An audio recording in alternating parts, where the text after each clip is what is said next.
Bon, alors vous avez le privilège d'être la première table ronde de cette matinée, parce que vous avez un rôle super important dans l'écosystème du web, puisque c'est vous les gens un peu fous qui mettez de l'argent dans les projets quand ils viennent vous voir, pas forcément toujours dans des états de maturité très avancés. Donc ça, c'est un peu votre pif et votre science de la start-up qui vous permet de trouver les bons ou les moins bons projets. On en parlera.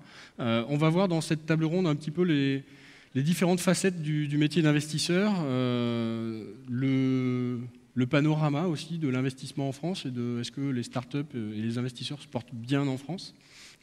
Certains d'entre vous ont aussi des expériences un peu plus à l'international, donc on en parlera aussi pour essayer de voir un petit peu en comparaison si on sort notre épingle du jeu. Certains d'entre vous ont fait des bonnes opérations aussi dernièrement, donc ça on en parlera des montants assez élevés. Donc voilà, donc peut-être déjà un petit tour de table rapide pour nous dire qui vous êtes. Alors je vais commencer par toi Jérôme pour deux raisons. La première, c'est que tu es un peu le local de l'étape parce que tu as traîné tes guêtres pas mal sur Lyon. Et deux, c'est que souvent, c'est toi qui interviens en tout premier quand les startups commencent à chercher un petit peu d'argent. Oui, alors d'abord, bonjour à tous. Merci Guilhem pour l'invitation. Effectivement, peut-être en deux mots, j'imagine que l'idée, c'est de présenter un petit peu rapidement ce qu'on fait. Oui, bien sûr. Si tu peux nous dire aujourd'hui 50 Partners et puis comment tu es arrivé à ça, parce que tu es passé par un peu différents côtés. Oui, alors pour faire extrêmement rapide, moi j'ai commencé par faire de l'investissement en capital risque aux États-Unis avec Nextage qui a démarré là-bas. Je suis passé chez Rothschild. J'ai cofondé Aggregator, qui est un réseau d'entrepreneurs à Paris, qui a donné naissance à Viaduc, qui est devenu Viadeo. Et j'ai fondé donc Investir en direct en 2010, qui se rapproche un peu de notre sujet, puisqu'on accompagne des projets qui lèvent des fonds entre 500 000 et 1 million d'euros auprès d'entrepreneurs essentiellement. Et également effectivement 50 Partners qu'on a lancé en 2012, qui est une solution d'accompagnement de type incubateur sur le mode anglo-saxon, donc fondé par 50 entrepreneurs de l'IT qui donc s'organisent pour mentorer, accompagner, donner des contacts, enfin booster des projets assez peu nombreux, puisqu'on parle de 5 à 6 projets par an. Et donc on leur offre toute l'infrastructure possible pour leur permettre de se développer au mieux, donc de l'accompagnement, des bureaux, de l'aide au financement et l'accès à tout un écosystème de partenaires qui peuvent être des grands groupes, des médias, des écoles, des fonds avec qui on travaille, des prestataires de services un peu de tous ordres. Et donc moyennant quoi on est associé au capital de ces projets. Donc c'est effectivement dans la chaîne et dans le moment d'accompagnement des projets, on est vraiment au tout début, puisqu'on accompagne des projets qui, au moment où ils nous rejoignent, lèvent entre 200 et 500 000 euros pour booster. Donc c'est vraiment le tout premier tour de seed, qui est un moment intéressant parce qui est très compliqué pour trouver le financement. Et donc on essaie de permettre à ces projets qui démarrent, qui ont un début de projet ou d'activité, de se mettre vraiment sur les rails pour devenir suffisamment sexy pour aller trouver des fonds plus significatifs et accélérer essentiellement auprès de fonds d'investissement. Et c'est là que tu passes la main à tes 4 camarades et que tu passes le micro aussi à Jérémy Usan, Alven Capital. Alors parcours un peu technique, un peu business avant d'arriver dans le financement, alors en accompagnant beaucoup de projets à structurer leur levée de fonds, plutôt lever au départ, et puis aujourd'hui VC, donc les deux initiales qui font bien sur le CV, qui sont, en tout cas pour ce panel, hein, c'est plutôt le beau poste aujourd'hui. Est-ce que tu peux nous en dire un petit peu plus sur Alven et puis les boîtes dans lesquelles toi tu as investi récemment? Alors, Alven, c'est un fonds de capital risque indépendant qui a été créé il y a une douzaine d'années, qui gère aujourd'hui 250 millions d'euros et qui a notamment levé son 4e fonds cette année, qui est un fonds de 120 millions d'euros, donc qui doit être investi là dans les prochaines années. Donc on est en phase forte d'investissement.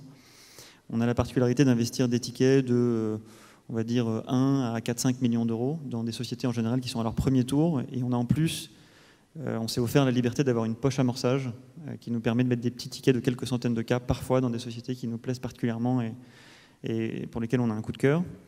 Et toi, tes coups de cœur, justement, ça a été quoi ces 2-3 dernières années, les boîtes dans lesquelles toi tu as investi aujourd'hui? Alors moi, j'en ai fait quelques-unes. Je vais en citer quelques-unes. Par exemple, une société dont on a un peu parlé qui s'appelait Jolibox, qui a été fusionnée avec Birchbox, le leader américain, qui fait des coffrets beauté. C'était une grande mode des box à un moment et qui était peut-être un peu initiée par eux.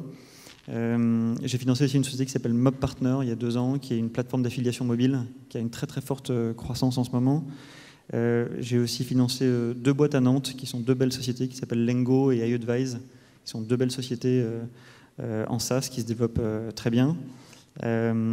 J'ai financé une autre société aussi intéressante dans l'univers de l'e-éducation qui s'appelait Simple IT, qui a édité un site qui s'appelle le site du zéro, qui était un peu la référence de beaucoup de gens qui ont appris à coder comme ça, qui vient de changer de nom, qui s'appelle maintenant Open Classrooms et qui s'oriente vers le marché des MOOC.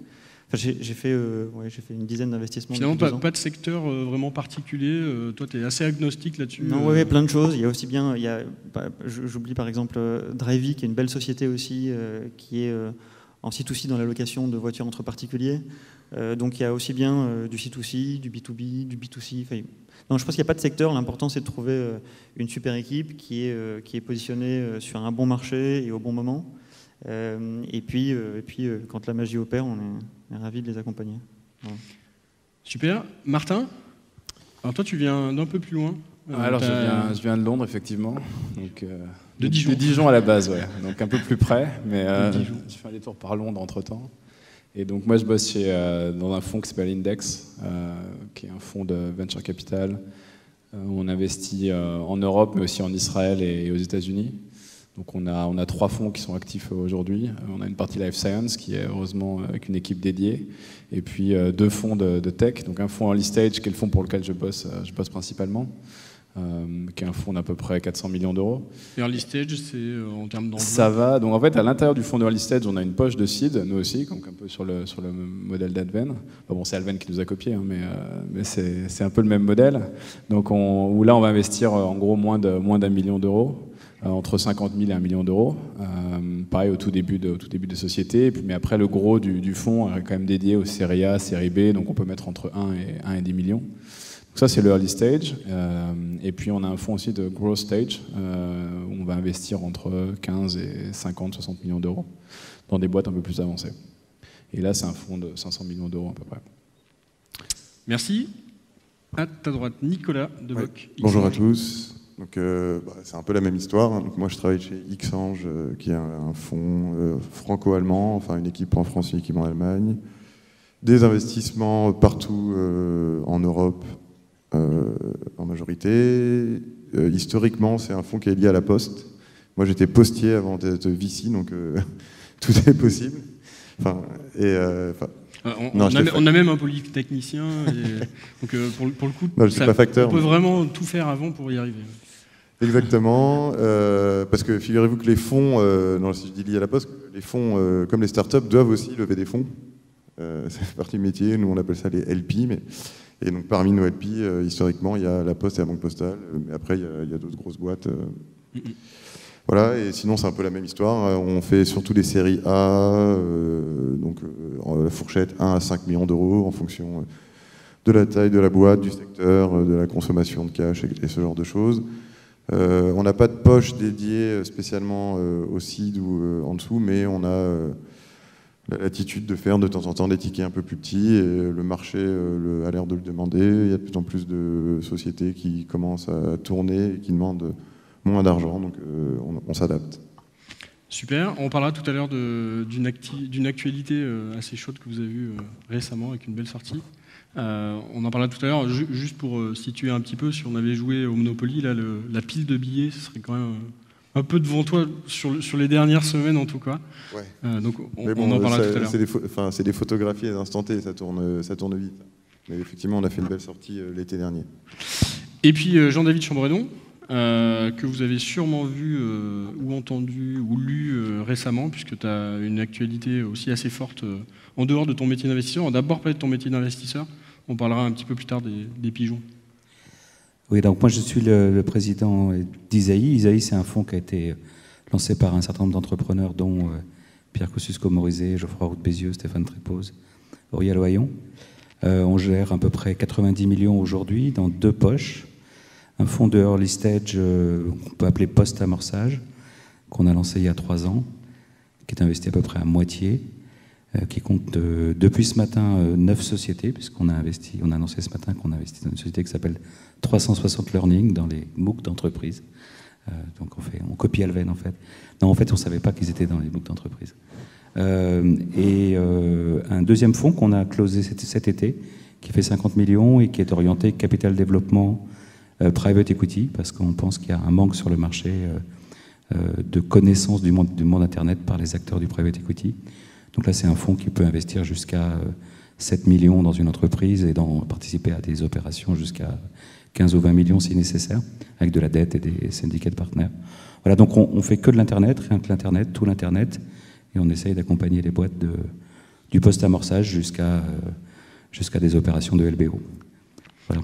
D'ailleurs, le positionnement, c'était celui de micro-VC. Pour reprendre, peut-être, si tu peux expliquer un peu les morceaux de financement.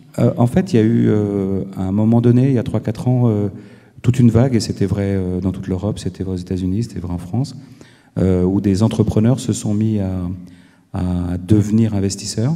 Et il y a plusieurs modèles. Et nous, on s'est défini comme un modèle de micro-VC, au sens qu'on fonctionne exactement comme un VC, on fonctionne comme Alven, comme Index, en termes de participation à la gouvernance, refinancement des boîtes, décision par un comité d'investissement, etc. Et non pas un super angel, ce qu'on aurait pu être, qui est par exemple un Kiva financé par Xavier Niel.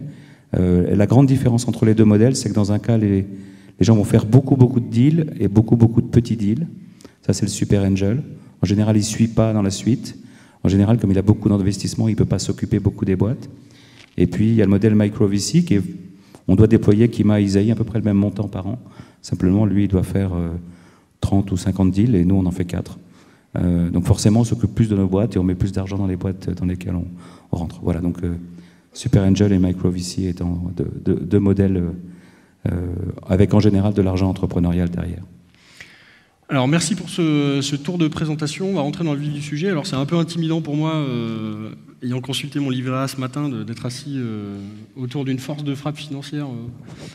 C'est pas notre argent. Je sais, mais c'est quand même ce qui vous pousse le matin, c'est de faire en sorte qu'une partie de cet argent, grâce à votre talent pour découvrir les bonnes pousses, devienne aussi un peu votre argent à la fin. Et c'est d'ailleurs ce qu'on vous souhaite, parce que ça veut dire que des belles boîtes ont réussi. Donc premier sujet que j'aimerais aborder avec vous, c'est justement aujourd'hui l'état de cette chaîne de financement et un peu les évolutions qu'il y a eu ces dernières années.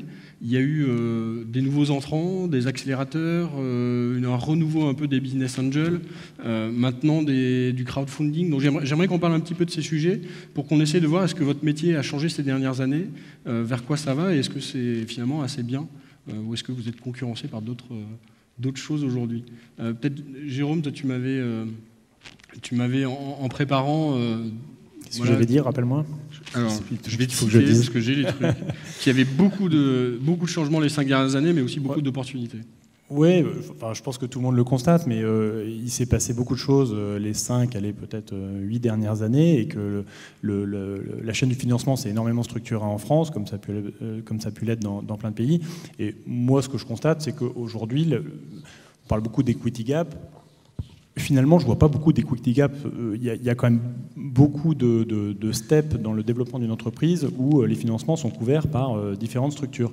Moi, je dirais que la difficulté dans la levée de fonds pour un projet, c'est vraiment l'amorçage. Plus on est mature, plus on est lancé, plus on trouve des gens pour se financer. Globalement, à partir de 1 ou 2 millions d'euros de chiffre d'affaires, une société, elle va trouver des investisseurs différents, mais ça va être un peu plus simple. Ce qui est vraiment, je pense, difficile aujourd'hui sur le financement, mais ça, encore une fois, ça évolue beaucoup, c'est la partie 100 000, 1 million d'euros, et plus exactement, effectivement, 100 300 000 euros, quoi. Mais il y a beaucoup de structures d'angel, il y a de plus en plus de fonds qui font ça extrêmement bien. Il y a eu des initiatives, notamment donc, grâce au FNA, il y a beaucoup d'argent sur l'amorçage, orienté amorçage, et entendons par amorçage pré-chiffre d'affaires, parfois même pré-produit. Donc on démarre un projet aujourd'hui, on peut trouver des solutions de financement si tant est que le projet est bon. Donc moi, je suis assez satisfait de l'évolution de la chaîne du financement. Je trouve qu'il y a vraiment beaucoup de choses qui se font et que je ne veux pas dire que c'est pas difficile de trouver de l'argent, mais avec un bon projet aujourd'hui, il n'y a pas de trou trop important, je trouve. Messieurs, sur le canapé rouge, vous avez tous lancé des poches de seed. Alors le seed, pour expliquer, c'est un peu le premier type de financement qu'on va aller chercher à l'extérieur de son réseau proche. Une fois qu'on a tapé papy, mamie, les copains, la famille, et puis les quelques incrédules, ou plutôt crédules d'ailleurs, qu'il peut y avoir autour de soi, on va chercher du seed ou du business angel. C'est quoi? C'est une tactique volontaire, c'est une réaction par rapport à un manque, c'est une réaction par rapport à d'autres acteurs qui commençaient à vouloir prendre la place des fonds traditionnels? Je pense qu'il y a eu un changement dans les besoins de financement des entreprises aussi. C'est-à-dire que ça coûte beaucoup moins cher de le lancer un service, de le tester, d'avoir un peu de traction. Et si tu attends d'avoir des boîtes en série A, c'est souvent trop tard pour travailler avec elles. Et donc tu peux faire beaucoup plus avec beaucoup moins. Donc mécaniquement, c'est important de commencer à discuter avec les entrepreneurs le plus tôt possible et de les financer. Je voudrais revenir sur le sujet précédent, qui était la question de qu'est-ce qui a changé dans le financement et sur la chaîne de valeur. Et depuis que moi j'ai commencé, ça fait 4 ans que je suis chez Index à peu près.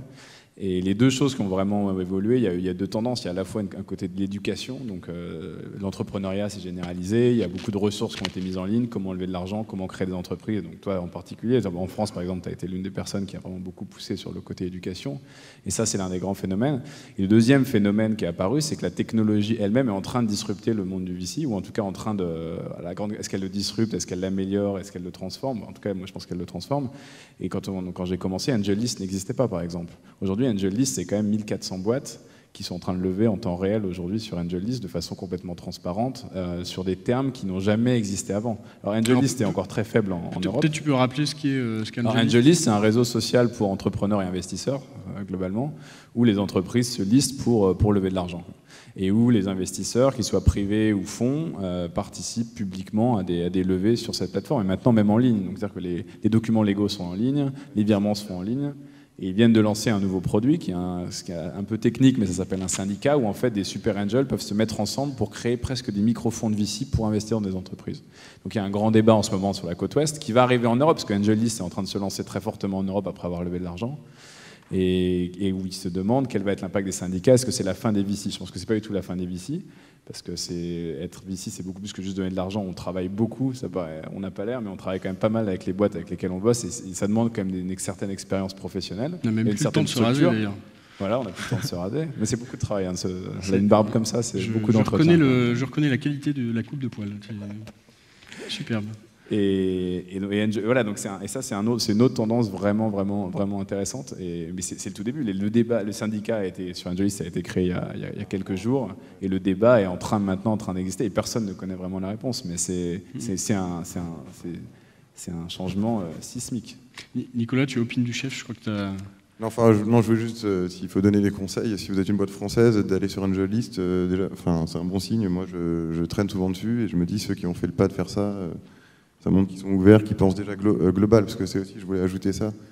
Ce qui a changé, c'est que, c'est depuis le début du web, mais bon, on le voit maintenant, une société lancée un peu de n'importe où, pas forcément de Paris, vraiment de n'importe où, peut avoir des clients dans 30 pays différents assez rapidement, quoi. Et ça, moi j'aime bien ce genre d'offre globale. Et sur la partie financement, effectivement, il y a eu de plus en plus ce modèle aussi des accélérateurs. Alors c'est encore différent, on va dire qu'ils aident à trouver du financement. On va dire, j'appelle ça, c'est comme une prépa pour lever des fonds. Alors il y en a beaucoup, mais nous en tant que VC, je trouve ça plutôt bien. Enfin, ça alimente ce que nous on appelle le deal flow, c'est-à-dire les sociétés qui lèvent de l'argent, parce qu'on n'investit pas dans toutes celles qu'on voit, hein, c'est même des pourcentages très faibles. Alors pour expliquer cette notion de deal flow, en gros votre métier c'est d'avoir les oreilles et les yeux les plus grands ouverts possibles pour essayer de voir passer le maximum de startups, et finalement le fait qu'elles soient un peu préfiltrées par des accélérateurs, ça vous simplifie le boulot, ça le complexifie? Il y a du bon et du moins bon, c'est-à-dire que oui, mais parfois ça formate trop les choses, et on veut nous les présenter d'une façon. Bon, après c'est à nous de faire notre boulot, de soulever, voir ce qu'il y a sous le capot. Parce qu'évidemment, chaque fois que les gens viennent nous voir pour lever de l'argent, ils vont se présenter sous leur meilleur jour. C'est normal, je ferais pareil. Et donc nous, c'est essayer de voir les choses qui pourraient ne pas aller ou creuser. Puis aussi, il y a cette tendance des démotés, où donc c'est à la fin des promotions, toutes les startups présentes Là, on est, ça fait trop de monde au même moment, au même instant. Mais bon, globalement, c'est très bon. Oui, ça fait vivre l'écosystème, ça prépare les entrepreneurs qui n'avaient pas forcément l'habitude de parler en termes financiers. Voilà, ça facilite les choses. Donc ça change, il y a du bon, il y a du moins bon, c'est surtout que ça change. Jean-David, toi, depuis tes années Europe at Web, qui était un beau VC à la fin des années 90, non, tu es d'accord? Qu'est-ce qui a changé dans son bullesque. En fait, ce qui a changé, Martin l'a dit, le coût d'entrée sur le marché et pour faire du business sur Internet, il a largement baissé. Donc ça veut dire que le nombre d'entreprises qui existent et opèrent a été multiplié par un facteur, oui. Je ne sais pas estimer, mais très très important. Tu le ressens sur ce fameux deal flow, sur le nombre de sujets qui t'arrivent sur la table? Nous, on reçoit à peu près 1500 dossiers par an, donc 5 par jour, ouvrés. Ils sont en général financés d'une façon ou d'une autre, par des prêts d'honneur, par des angels, par des friends and family, par des petits fonds, par des holdings SF, whatever. Donc il y a plein de candidats à l'aventure entrepreneuriale et au financement par le monde du capital risque. Toutes les entreprises ne sont pas faites pour recevoir du capital risque. Même, je dirais, un tout petit nombre est fait pour recevoir véritablement du capital risque. Moi, le commentaire que je ferai sur la chaîne de financement, c'est que sur l'early stage, c'est toujours difficile de lever de l'argent, l'amorçage, c'est toujours difficile, mais ça n'a jamais été aussi facile. Si on prend le FNA, les business angels et compagnie, on est dans une situation où c'est sans doute le moment depuis 15 ans où c'est le plus facile, même si ça reste difficile. Par contre, sur les phases de développement, la place de Paris est une place où les fonds sont petits. Alven, avec ses 120 millions, c'est un des plus gros fonds levés récemment. La génération de fonds précédents était plus grosse. Aujourd'hui, les fonds sont entre 60 et 150 millions. C'est petit, en fait. Ça veut dire qu'aujourd'hui, une entreprise qui est vraiment ambitieuse et qui veut lever beaucoup d'argent, elle ne peut pas le faire en France. Ou en tout cas, c'est très difficile. Et du coup, en fait, la France est vouée être un accélérateur pour les startups, pour ensuite les faire financer ailleurs? Elles peuvent venir voir Index quand même. Ouais. Alors, je leur recommande d'ailleurs. Elles doivent aller à Londres. Il y a quelques acteurs à Londres pan-européens, dont Index, dont Axel, dont compagnie qui financent là, qui sont très piqués, qui vont financer quelques boîtes. Mais très très clairement, la chaîne de financement, elle est aujourd'hui, à mon sens, capée par sa capacité de financement en expansion, en développement, avec des gros tours de table. Et c'est ça qui fait l'énorme différence avec le marché américain, où effectivement on voit des entreprises lever très tôt beaucoup plus d'argent, et donc de pouvoir prendre un leadership sur le marché mondial beaucoup plus vite que les sociétés européennes et françaises en particulier. Je pense qu'il y a une question, je ne veux pas vous laisser la parole, mais il y a des gens qu'on n'entend jamais dans toutes ces conférences, c'est les LPs, quoi. Et parce que fondamentalement, l'argent, il est quand même là, quoi. On parle beaucoup des micro-angels, des micro-VC, des friends and family, etc. C'est bien gentil, mais les vraies boîtes qui se développent, elles se font avec des dizaines de millions souvent. Et le problème, c'est que structurellement, l'industrie du VC a proposé des retours assez faibles à leurs LPs, voire même négatifs en moyenne sur les dernières années. Et tant qu'il n'y aura pas des retours conséquents et que les LP n'auront pas plus envie d'investir, ne croiront pas plus en cette thèse, j'ai l'impression qu'on aura toujours cette limite de taille. Mais je pense que Jean-David, tu connais ça mieux que moi. En fait, on a effectivement, on va dire, les acteurs institutionnels qui ont tendance à regarder le VC avec des yeux assez critiques et à dire je ne finance que quelques très gros fonds tels que brand name en espérant qu'ils aient un bon retour. Et il y a une certaine prudence de la part du monde, notamment des fonds de pension américains, fonds de pension anglo-saxons. Mais alors en France, on est vraiment mal de ce point de vue-là, parce qu'on n'a pas de fonds de pension. On a par contre 1500 milliards d'euros en assurance vie, qui servent en général à prêter à l'État pour que l'État fasse ses fins de mois. Et puis on a à peu près 4000 milliards en immobilier, qui ne rapportent strictement rien, qui ne créent aucun emploi, etc., etc.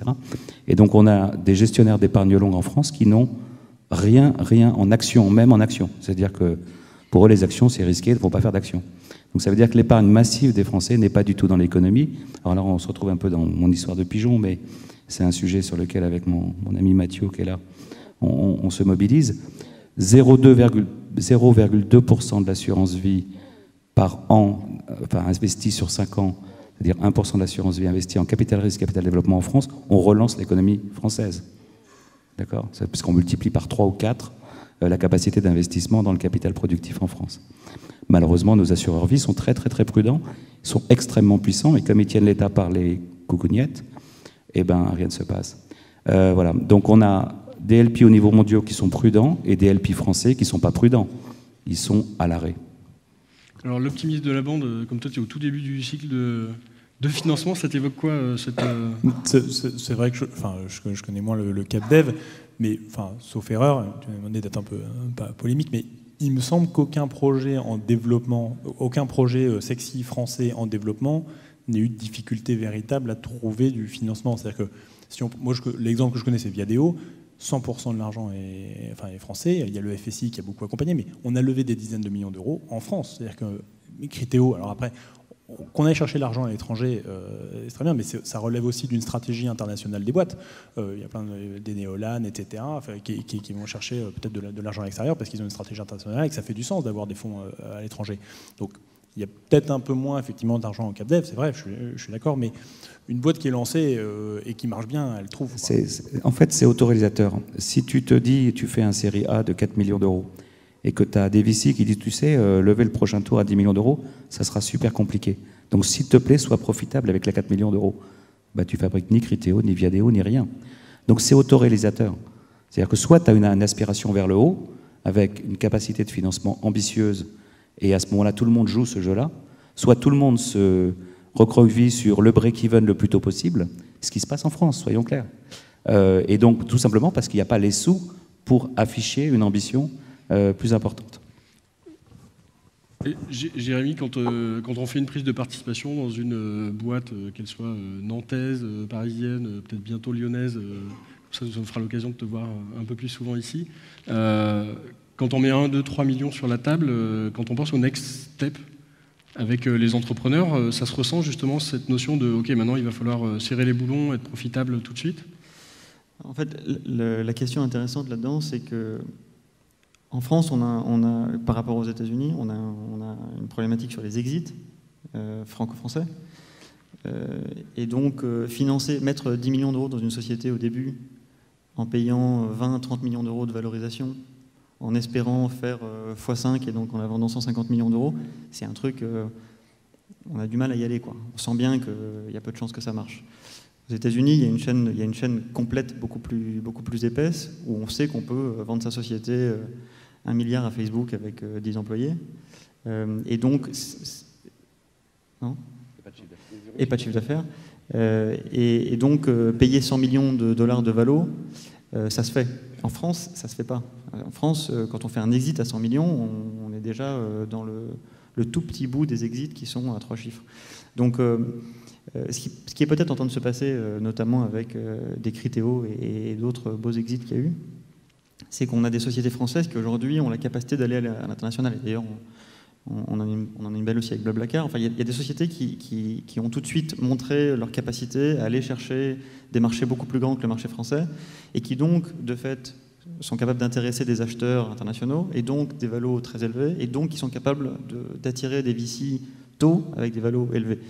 Et ça, j'ai l'impression que c'est en train de se passer. Donc peut-être que dans 5 ans, la chaîne aura un tout petit peu changé dans le financement. Peut-être qu'il y aura un peu plus de CapDev. Peut-être que les LP seront un peu plus chauds pour mettre plus d'argent au travail dans les fonds en les poussant à mettre 5 millions d'euros sur des séries A très vite, très tôt, même si la valo paraît un peu déconnante au début, parce qu'ils savent qu'il y a un petit pouillème de chance quelque part qui fasse un exit à un moment à 500 ou 1 milliard d'euros.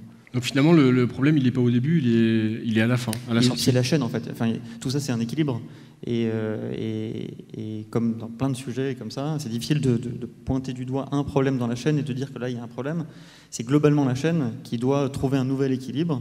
Et peut-être que c'est en train de se passer. Et je pensais, on est tous, y compris ceux qui ne sont pas dedans, on est tous ravis qu'il se passe une histoire comme Criteo.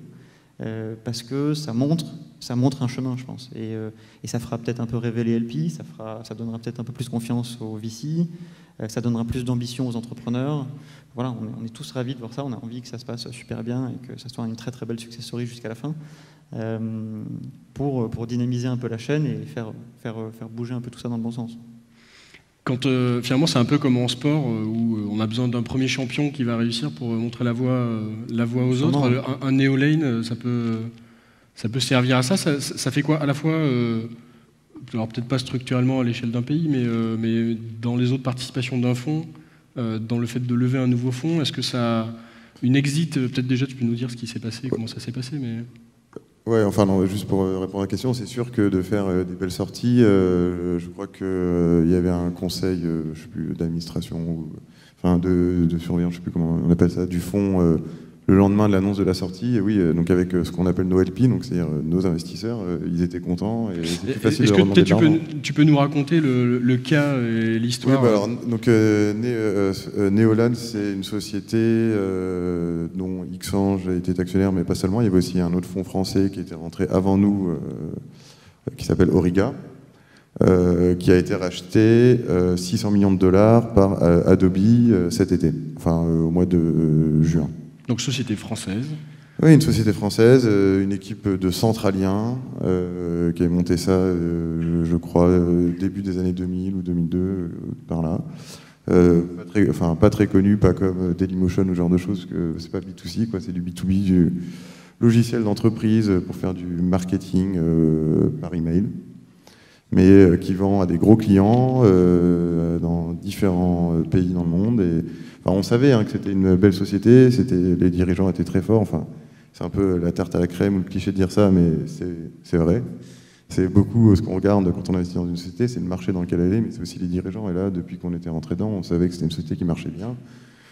Ensuite, ça s'est fait très vite, leur achat par Adobe. Ils ont appelé Neolan le 2 ou 3 juin, et le 28 juin, tout était signé. Donc ça, voilà. Mais alors, juste pour dire une petite chose rapide sur les exits, donc déjà, c'est très rare, ça n'arrive pas tout le temps, même si c'est la finalité de notre métier. Et c'est aussi, en tant qu'entrepreneur, il ne faut pas seulement regarder le chiffre ou le chèque, enfin, il faut le regarder, c'est bien, mais c'est aussi ce qu'on vous offre derrière ou les conditions, parce qu'il y a plein de conditions liées à la sortie, quoi. On peut être payé en cash ou en action. On peut avoir un poste qui vous attend ou pas, un poste intéressant ou pas dans la boîte derrière. Il faut voir s'il y a un fit de culture, même si c'est difficile à voir au début. Enfin, c'est tout ce genre de choses où là, nous, on est les investisseurs, on peut essayer de donner des conseils, mais c'est aux entrepreneurs de voir ce qui leur plaît ou pas, quoi. Et les autres entrepreneurs chez qui vous avez investi, ils vous ont rappelé pour je sais pas, avoir des conseils, se dire hey, moi aussi, il faut que tu m'aides à aller vers ça, ça crée une émulation, ça tire vers le haut, quel impact ça a? Non, tu sais, les entrepreneurs, ils ont la tête dans le guidon, ils avancent, ils font croître leur boîte, ils regardent pas notre portefeuille. On essaye de faire des relations, d'ouvrir des portes, de dire parle à un tel, un conseil, etc. Oui, ils sont contents. Enfin, on leur a dit, on a fait une belle sortie, ils sont là, super, vous pourrez remettre dans notre boîte après alors. Jérôme, vous, au niveau où vous investissez dans les boîtes, on est un peu loin de l'exit, pourtant j'imagine que tu regardes quand même ça in fine. Du coup, toi, tes critères d'exit, c'est quoi? C'est qu'ils fassent la levée d'après? Il y a un peu cette... Ouais, c'est un peu ça. Enfin, l'exit, c'est une façon d'apprécier le succès à une étape du développement de la société. Neolan a eu cette année un fort succès qui est son exit, mais elle a eu plein d'autres succès avant qui étaient de se développer, de lever des fonds, d'avoir des clients, etc. Et nous, à l'étape où on intervient, effectivement, on ne vise pas vraiment l'exit. On est à des stades de très amorçage. Il va se passer plein de choses dans la vie de l'entreprise avant qu'il se passe une exit.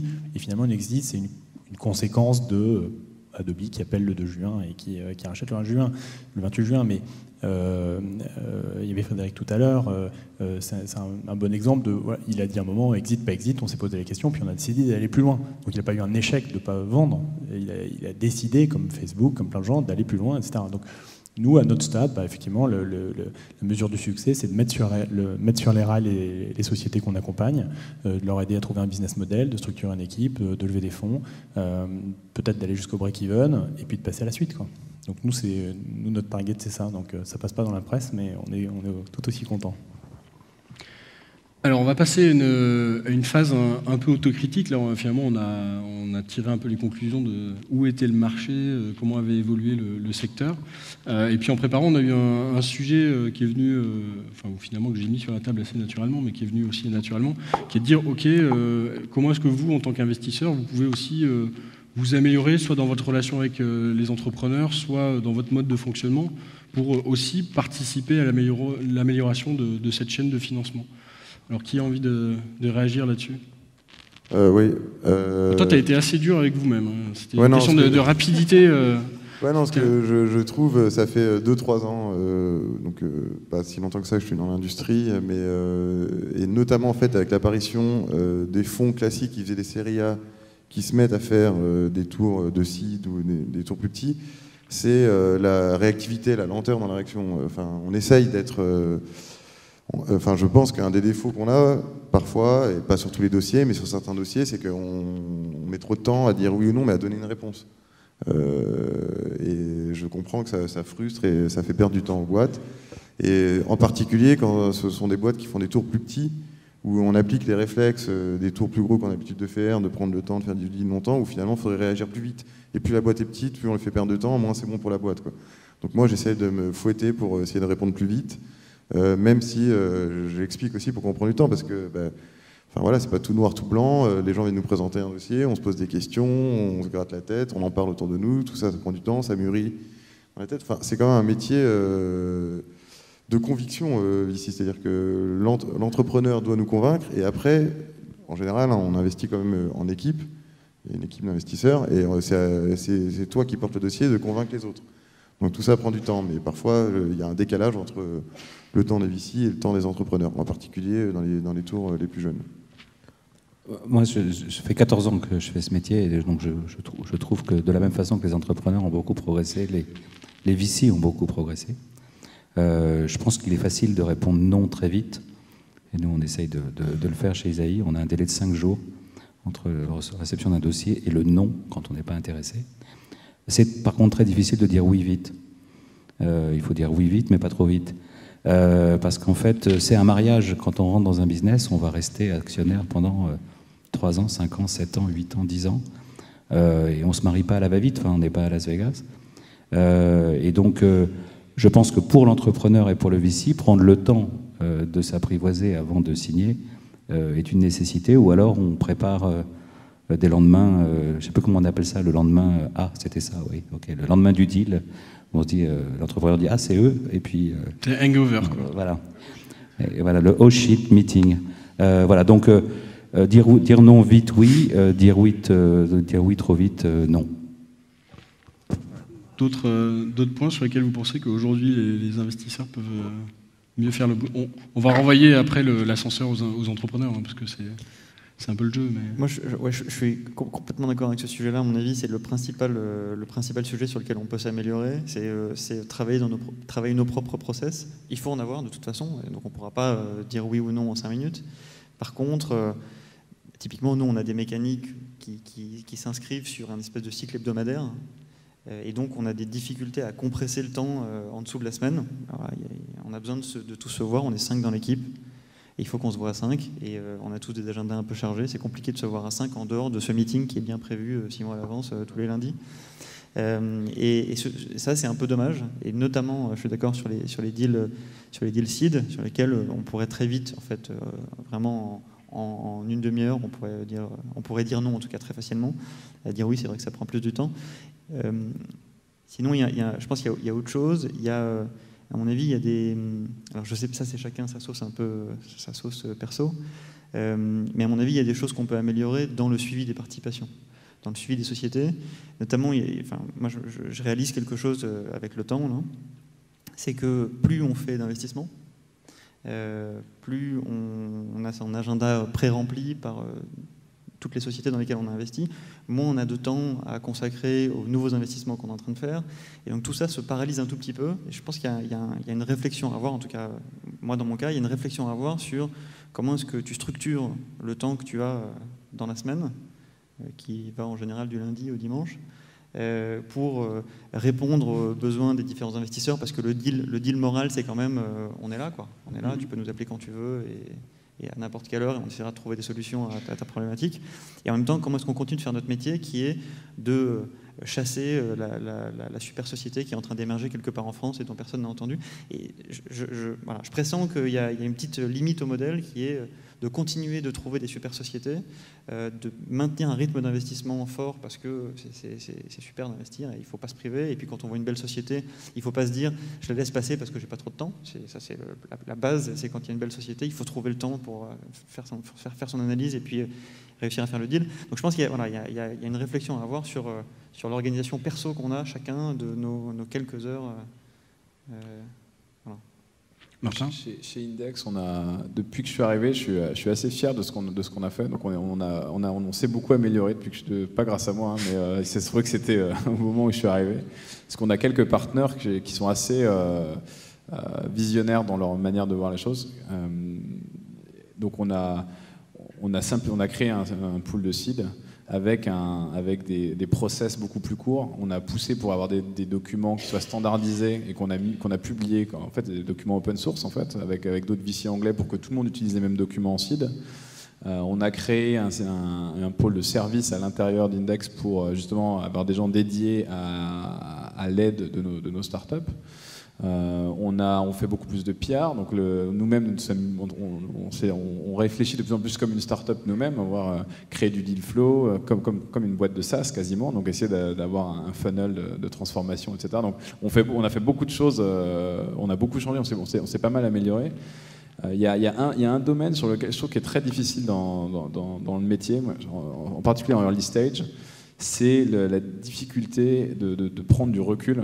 Quand tu es early stage, tu prends ce qui t'arrive, quoi. Donc tu as vraiment une vague de boîtes qui viennent te voir. Et c'est souvent dur de post-rationaliser ça et de voir quelles sont les grandes tendances, quels sont les grands trucs. Et du coup, tu as une tendance à souvent investir sur des métriques de plus en plus. Et de regarder de plus en plus du court terme, en fait, de voir des gens qui arrivent très vite à avoir des bonnes métriques, des choses qui marchent très bien, mais est-ce que c'est vraiment une grande tendance, quelque chose sur le très long terme qui va créer beaucoup de valeur? C'est moins évident, et le problème de ne pas avoir vraiment de thèse d'investissement, c'est que du coup c'est plus difficile de prendre des bets vraiment très risquées sur des choses qui sont pas du tout dans la tendance, en fait, d'une certaine manière. Je sais pas si c'est très clair, je réfléchis un peu à haute voix, mais moi c'est un peu le truc que je regrette un peu souvent, c'est de ne pas avoir plus de temps et de pas prendre plus le temps de vraiment prendre de la hauteur et de dire voilà les tendances sur lesquelles je vais investir et voilà les boîtes, même si elles ne sont pas du tout dans l'actualité et dans un thème qui est intéressant aujourd'hui, mais voilà, ça sera intéressant dans 10 ans, quoi. Et ça, on n'a pas encore, on n'a pas accès complètement. C'est très long terme. Moi, je te remarque là-dessus sur les thèmes d'investissement ou les stratégies d'investissement. Moi, j'y crois pas du tout. Enfin, j'avais vu dans les maisons un peu grandes où j'étais précédemment, où on faisait des séminaires de brainstorming quelque part dans une winery au nord de San Francisco, et on essayait de sortir des thèmes, des thèses, des machins. J'y crois pas du tout. Je crois que c'est vraiment les entrepreneurs qui amènent des projets, et puis les investisseurs, ils doivent dire j'achète pas, etc. Sur le côté, par contre, ce qui est à la mode versus ce qui n'est pas à la mode, ou ce qui a une traction un petit peu fiévreuse à un instant T versus ce qui peut être long terme, je suis super d'accord avec toi. Moi, j'essaye de me dire quand c'est à la mode que c'est trop tard. Et donc, c'est plus intéressant d'investir dans des trucs qui ne sont pas encore à la mode. Je me rappelle quand on a fait Blablacar, enfin covoiturage.fr en mars 2010, j'ai eu beaucoup d'emails de confrères ricanants, disant tu fais un truc d'écolo, babacool, non monétisable, etc. Aujourd'hui, c'est sans doute une des plus belles start-up internet de sa génération. Parce qu'en fait, le gars, il est top, Fred Mazzella, il est top. Son machin, il avait un espèce de mouvement où on sentait qu'il se passait quelque chose. C'était pas à la mode. C'était un bon moment pour investir. Donc je pense qu'il faut laisser tomber les effets de mode et puis après se polariser sur les trucs habituels qui sont l'équipe et puis la profondeur. Alors je dois avouer que typiquement sur Blablacar, je me suis totalement trompé. C'est-à-dire je pensais qu'en France on dépasserait pas le million ou peut-être les 2 millions d'utilisateurs. Là je pense qu'on est parti vers les 10 millions. Donc j'aime bien me tromper comme ça. Enfin, oui, mais il y a comme des tendances de fond qui apparaissent. Enfin, typiquement, Blablacar, c'est la tendance de fond. Alors, il y en a qui appellent ça la sharing economy, la consommation collaborative. Consommation collaborative, d'ailleurs, on aura une table ronde demain, ouais.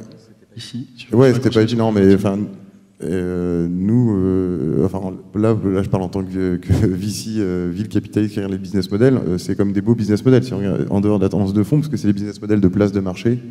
Donc où tu es juste l'algorithme au milieu ou la plateforme au milieu qui va passer les transactions et qui prend une commission. Donc il y a moins de frais, etc. Donc c'est des modèles intéressants, mais globalement c'est aussi des tendances de fond, parce que nous on investit dans KissKissBankBank, dans La Ruche qui dit oui, qui sont un peu des modèles dans cette économie et qui sont en train de très bien marcher en ce moment, parce que voilà, la mentalité des gens évolue, et enfin, voilà, comme pour BlaBlaCar. Donc, Pas de tendance de votre côté? Non, peut-être pour réconcilier tout le monde. Toi, t'es très comme ça. Ouais, chaque fois que t'es sur une table ronde, tu veux vraiment que ça se passe bien, Moi, je suis un mec tranquille. que tout le monde sorte copain, quoi. Non, mais je pense qu'il y a en fait, en vrai, il y a des tendances de fond. La question, c'est est-ce qu'il faut analyser ces tendances de l'extérieur et se dire ça a l'air d'être une tendance, il faut que je trouve un type qui fait ça? Ou est-ce qu'il faut investir sur un coup de cœur, sur une équipe, sur un marché, sur un bon sujet, une belle roadmap, etc. Et puis se rendre compte 6 mois après qu'on est dans la vague et qui est une tendance de fond. Et en effet, BlaBlaCar est en plein d'une tendance de fond, mais au moment du deal, tout le monde a vu un peu le dossier, et puis en plus, c'est un dossier qui avait tourné un tout petit peu avant même de lever de l'argent, c'est-à-dire que c'est un dossier qui était connu un peu dans l'écosystème. Tout le monde le regardait en se disant qu'est-ce que c'est que ce truc? Est-ce que vraiment les gens vont faire ça? Est-ce que ça va devenir payant? Et puis, a posteriori, ça paraît évident, mais moi, je suis assez d'accord sur le fait qu'il faut se laisser surprendre. Et puis, on parie sur le fait que des entrepreneurs hyper créatifs, hyper talentueux viendront créer des tendances, amorcer des choses. Et puis, si on s'est accroché au dos du super gars qui va leader cette tendance-là, et ben on a gagné, et tant mieux si ça devient une tendance, tant pis si ça s'en est pas une, c'est pas important en fait. La vraie question c'est de trouver des super projets, et puis ensuite on peut prendre un peu de recul et se rendre compte que c'est vrai qu'en ce moment, je sais pas moi, en 2013, il y a 3-4 tendances qui ont émergé, ou pas, j'en sais rien, mais ouais, enfin, j'ai réconcilié ou pas? Non, pas oui, trop. Si, non, mais après ça dépend. Mais par exemple, moi je sais que je regarde, j'ai tendance à me dire, je regarde des industries, donc moi j'aime bien ce qu'on appelle les fintech. Je me dis, bon, l'industrie et les services financiers n'a pas été tellement, pour parler franglais, disruptés ou transformés par le web. Mais ça fait un bout de temps que je me dis ça, depuis 2006, enfin, même avant d'être VC, quoi, que je traîne dans ce milieu. Et du coup, effectivement, je vais quand même tendance à aller chercher, là pour le coup, le deal flow, chercher les boîtes qui sont en secteur en me disant, c'est qui va renverser les banques, quoi. Donc, alors, est-ce que c'est une tendance ou est-ce que c'est, enfin, je sais pas comment appeler ça, c'est une stratégie en disant, bon, voilà, un secteur où je pense qu'il va se passer des choses dans les prochaines années. Ouais, j'en ai trouvé des pas mal. Ouais, on est dans Fidor en Allemagne, KissKissBankBank, ou The Currency Cloud en Angleterre, qui est une boîte pas connue, mais qui voit passer des très très gros volumes, qui fait du change de monnaie de change de currency, de devises via API. Et, ouais, ça c'est des boîtes pas très connues, mais on s'est dit voilà, le marché de Western Union et des banques qui prennent des marges énormes dessus. Qui peuvent être des marges énormes sur ça, on va chercher qui sont les acteurs qui essaient de disrupter ça, et on allait les chercher directement. Jérôme? Oui, non, juste c'est d'autant plus vrai tout ce qui est dit là en amorçage, parce qu'en amorçage, enfin, les tendances, les business vont flipper plusieurs fois de modèles, etc. Des Criteo ou beaucoup d'autres en sont des bons exemples. Donc, se dire au début, il y a une tendance, je sens une tendance de fond, je vais aller chercher des projets là-dessus, c'est d'autant plus compliqué en amorçage.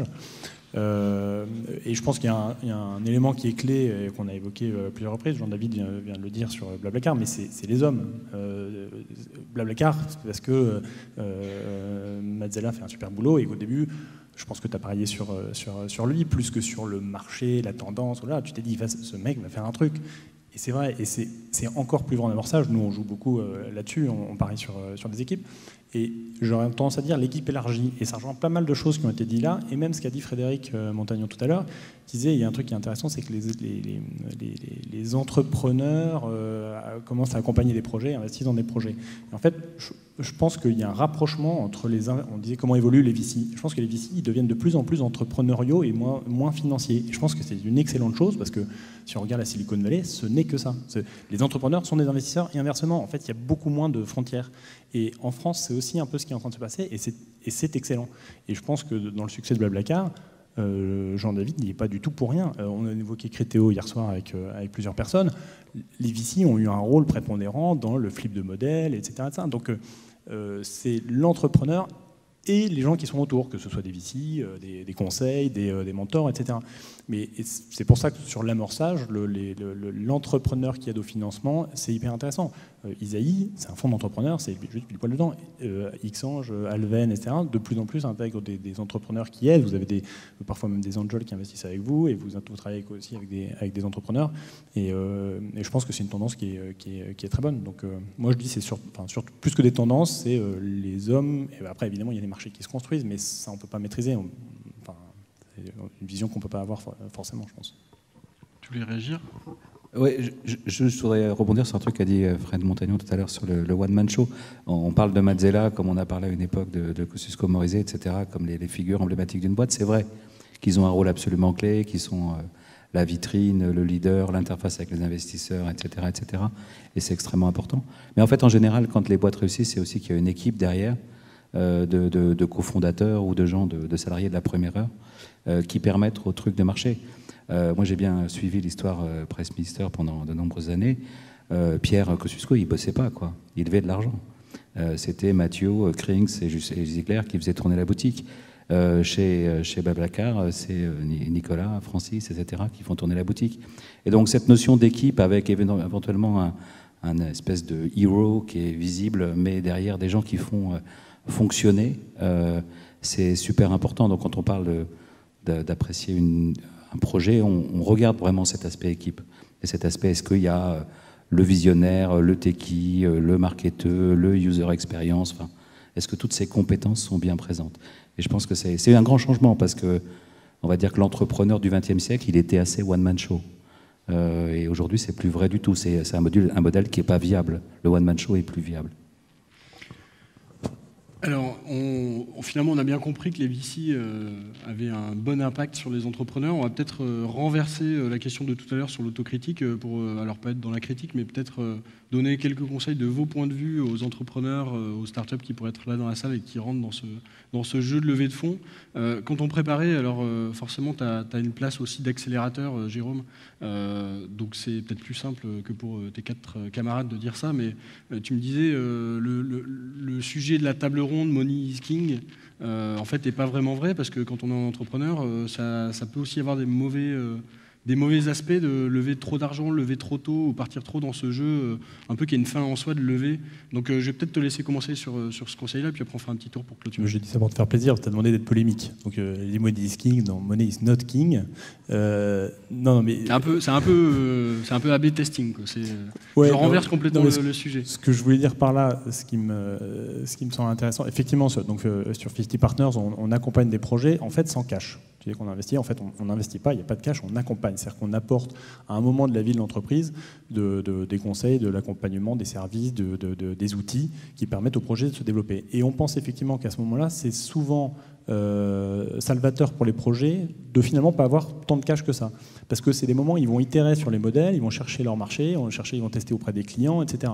Et on a vu plein de boîtes finalement se casser la gueule pour des mauvaises raisons, parce que à lever de l'argent dans une direction qui n'est pas complètement établie, c'est le meilleur moyen d'aller plus vite dans le mur, parce qu'on met du fuel, on ne sait pas trop la direction, bam, on prend un arbre.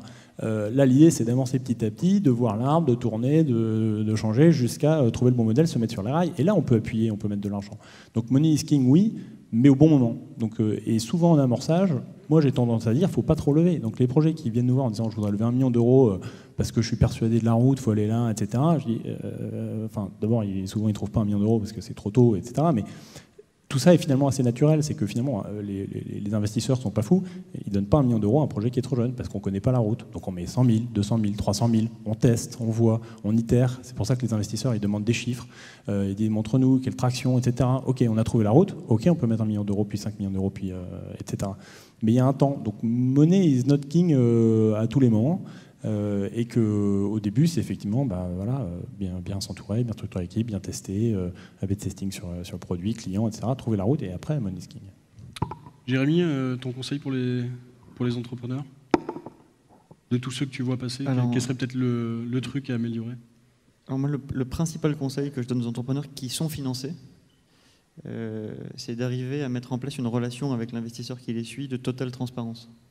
Je pense que ça, c'est vraiment la clé. Quand on n'arrive pas à mettre en place cette relation très simple, très honnête, aussi bien sur les bonnes nouvelles que évidemment sur les mauvaises, on fait beaucoup de conneries en fait. Il y a beaucoup d'erreurs qui se passent. Et nous, je pense que c'est important de comprendre que nous, finalement, quand on est dans le capital d'une société, on n'a pas un réel pouvoir. On a un pouvoir un peu d'influence, mais on n'a pas vraiment de pouvoir. En fait, une fois qu'on a fait le chèque, on fait confiance au type à qui on a filé le pognon et on se dit, j'espère qu'il ne va pas faire n'importe quoi avec. On a un peu un petit rôle de garde-fou, mais on n'a pas vraiment de pouvoir. Par contre, on a un pouvoir d'influence assez fort. Et si on nous donne des éléments faux d'analyse, ce qui ressort de notre réflexion peut être complètement faux et peut pousser la société vers une très mauvaise direction. Donc, je pense que c'est vraiment clé de mettre en place une relation fluide, régulière et transparente entre les entrepreneurs et les VC. Je pense que c'est la clé. Jérémy, moi je compléterais, je dirais qu'il faut même le faire avant de lever de l'argent. C'est-à-dire que si... moi je pense qu'avec mon vieil âge, j'ai développé une espèce de capteur de bullshit. Et donc quand ça vibre, parce qu'il y a trop de bullshit, ben je n'investis pas, quoi. Et je pense qu'un vieil investisseur, alors, voilà, ouais, c'est un capteur de bullshit, c'est un bullshit sensor en fait. Il faut déposer la marque, je pense. Voilà. Et donc la réalité, c'est que les entrepreneurs qu'on a envie de backer, c'est le gars qui vous dit, moi j'ai une conviction là-dessus, là ça marche bien, ça marche bien, ça par contre j'ai pas encore craqué le truc, ça je sais pas bien, je sais qu'il y a un risque, il faudra faire gaffe, etc. Là on se dit ok, on a enfin un gars avec qui on peut discuter, avec qui on peut être associé et avec qui on peut écrire une histoire ensemble. Ouais, c'est bon.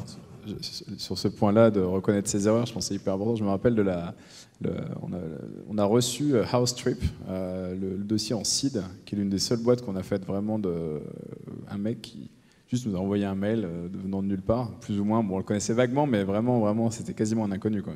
Et d'habitude, ça marche quasiment jamais. Donc le premier conseil, c'est de trouver d'autres moyens que juste spammer l'adresse mail d'un investisseur. Donc lui, il avait malgré tout fait à peu près ça. Et je me rappelle de ça, c'est une présentation de 15 slides, et 10 des 15 slides, c'était toutes les conneries qu'il avait faites dans les 6 mois passés, quoi. Et qu'est-ce qu'il en avait appris, qu'est-ce qui n'avait pas marché dans le modèle, et comment il avait modifié, amélioré, optimisé, et comment il était arrivé aujourd'hui à une boîte où il arrivait à acquérir des clients à X euros et à leur vendre des produits qui margeaient à Y euros, qui étaient 3 fois le X, quoi.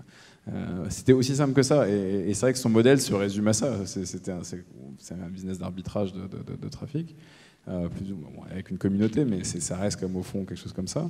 Mais ce qui te donne une confiance énorme, c'est que le mec arrive à t'envoyer une présentation en disant toutes les erreurs qu'il a faites, quoi, et surtout comment il a appris. Et là, tu te dis, bon, bah, il peut pas t'arriver grand-chose, parce que oui, il va avoir des problèmes, mais déjà, il va te le dire bien avant. Et puis surtout, il t'a prouvé qu'il était capable de te tirer les leçons et de s'améliorer, quoi. Ça, c'est le rêve pour un investisseur. Super. Nicolas, c'est un peu l'inconvénient d'avoir la pile de billets devant toi, hein, c'est que tu es le dernier à jouer. Mais tu sais, les billets, on les rend. Pour finir un peu l'histoire sur les fonds, on doit après rendre l'argent à ceux qui nous l'ont donné au début du cycle. Parfois, on en garde une partie si on a réussi à faire un truc. Non, mais juste sur deux choses. Sur les VC, j'ai un des associés qui dit souvent ça aux réunions, parce que les entrepreneurs disent oui, mais qu'est-ce que vous nous apportez, etc. Et lui, il est un peu provoquant, il dit non, mais nous, on est là surtout pour vous apporter de l'argent. C'est vrai qu'il ne faut pas oublier ça, et en général, les entrepreneurs connaissent, j'espère, mieux le marché et leur marché que nous. Et il ne faut surtout pas se mettre dans la peau du VC qui va dire tu fais comme ci, comme ça, j'ai vu ça. Alors on peut essayer de donner des conseils, des indices, mais c'est pas bon signe, ou enfin on se plante souvent si on croit qu'on connaît mieux le marché que lui, et c'est pas bon signe si dans les faits on le connaît mieux que lui, mais c'est jamais le cas, parce qu'on n'est pas toujours dedans. Donc c'est quand même avant tout pour l'argent, même si effectivement le modèle évolue avec les entrepreneurs en résidence, etc. Mais c'est des profils différents à l'intérieur des VC. Et sinon, juste sur les conseils pour les entrepreneurs, ou on va dire les défauts que j'aurais tendance à voir, surtout avec les Français, c'est de partir en trop de directions. En fait, même s'il y a plein de possibilités, quand on vient pitcher, il faut dire voilà, j'ai trouvé un axe et je vais m'attraquer celui-là, même si à long terme, on pourrait ouvrir tel autre axe. Parfois, on voit des personnes qui ont tendance à venir nous dire ouais, on va faire ça en parallèle, et ça, on sait que c'est pas bon en général, et ça montre que la personne n'est pas assez focus. Donc, voilà, s'il faut donner un conseil. Très bien, on va rester là-dessus. Effectivement, rester focus. On va rester focus sur le but de notre table ronde qui était de prouver ou de ne pas prouver, mais en tout cas de discuter autour de cette notion d'argent. Et dans le terme, Jérôme, pour boucler sur sur ton challenge par rapport au titre de la table ronde. Effectivement, money is king, parce que c'est quand même ça qui permet à des belles pousses de grandir un peu plus vite, d'aller resplendir ailleurs. Donc merci beaucoup à tous les 5. Donc, Jérôme Mazurel, Jérémy Huizan, Martin Mignot, Nicolas Deboc et Jean-David Chamboredon d'avoir partagé un peu votre métier d'investisseur bien pris. Donc merci d'avoir pris aussi le temps de descendre jusqu'à Lyon. Je pense qu'on peut les applaudir très fort.